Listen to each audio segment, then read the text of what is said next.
Alright guys, welcome back to the channel. So in this video, I'm going to do the 5 things I don't like about the OnePlus 7 Pro.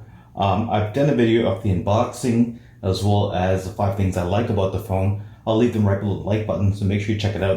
And if you haven't done so already, make sure you subscribe to the channel so you don't miss out on great content like this, as well as other stuff. So we'll get started after this.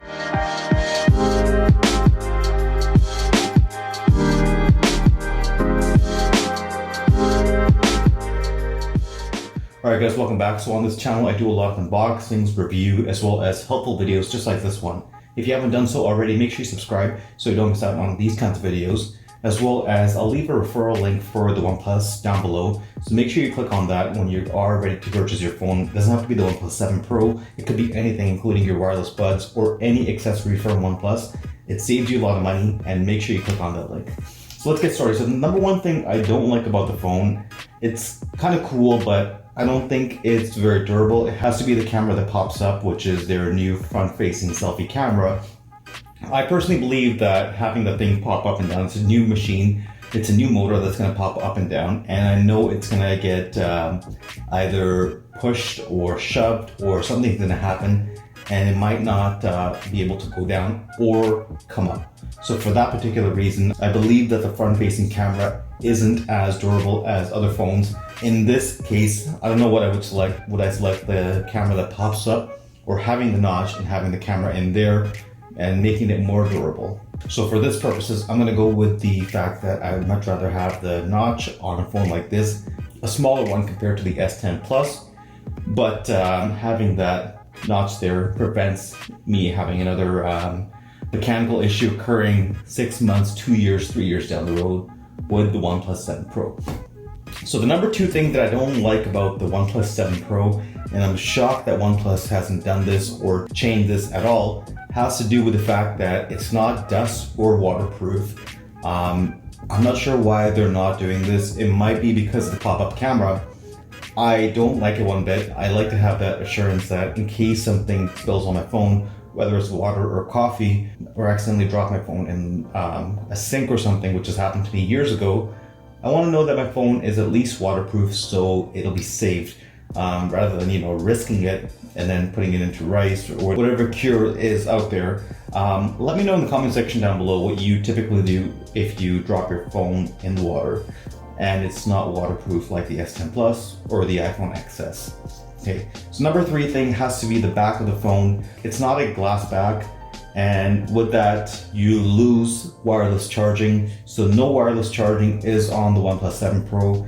It's one of those iffy things right now at the moment. It's 50-50 because not a lot of wireless chargers are charging super fast, and typically wireless charging takes longer than normal charging.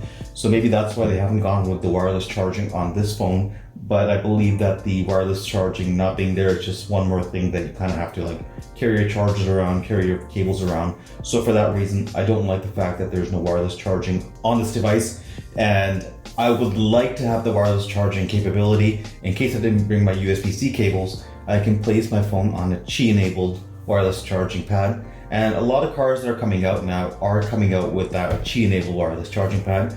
Quickly put it on, 5-10%, whatever I can get out of it. In a situation like that, it's always good to have those extra features, just like the wireless charging. So for that reason, 3rd thing that I don't like about this phone. So the 4th thing, it's kind of depends on how you are. Personally, what I like to do with my music and my photos, I'll take music for example. I'm one of those people who likes to download his music. So my music library is typically 30 to 40 gigabytes. On Apple Music, there's no limit, so you can download as much as you want to. I know on Spotify there is a limit. So for that reason, I typically like to store a lot of my media on my phone, that way it's ready to go. As well as living in Canada, there's a lot of data usage charges. For example, having 1 gig of data costs $10 and it's very expensive. So for that particular reason, I like to download all of my content, whether it's music or watching Netflix. I have it all on my phone ready to go. And with this storage, you don't get the option for additional storage because there's no card slot. So whatever you're buying, you are kind of stuck with that. It's kind of like that Apple strategy where you're stuck with that. But fear not, you have options to add either OneDrive, Google Drive, and even Dropbox to upload your content, such as your pictures. So without the card slot, you're kind of stuck with whatever's on the device, and you can use those 3 things that I mentioned and have your content stored in a cloud somewhere. But you still have to download that content. Depending on where you are, you might not have good connection or good Wi-Fi. So for that reason, it might not be good. So the 5th thing that I don't like about this phone has to do with the fact that there's no 3mm jack. Personally, I'm one of those people who has a lot of Bluetooth devices. My main headphone right now are the Samsung Gear Icon X, which I got last year with the Galaxy Note order. So I was really happy with those, and they're still pretty good. You know, they give me an hour of music listening, so on and so forth. So for me personally, it's not a huge issue when a phone doesn't have that 3.5mm headphone jack, but I do believe there's a lot of people out there who don't have Bluetooth devices and like to plug things in, so you don't have that 3.5mm headphone jack in this one. And I'm surprised that OnePlus hasn't provided an adapter where you can use that into the USB-C and use your headphones from there. I know that you can get it from even Apple now, because I'm pretty sure the next iPhone will have USB-C. I know the iPad has USB-C, so you can get the USB-C dongle from Apple, from Google, and from a lot of these different companies, and you will be able to use that on this phone. So those were the 5 things I don't like about the OnePlus 7 Pro. Let me know what your thoughts are. What are some things that you don't like about the OnePlus 7 Pro?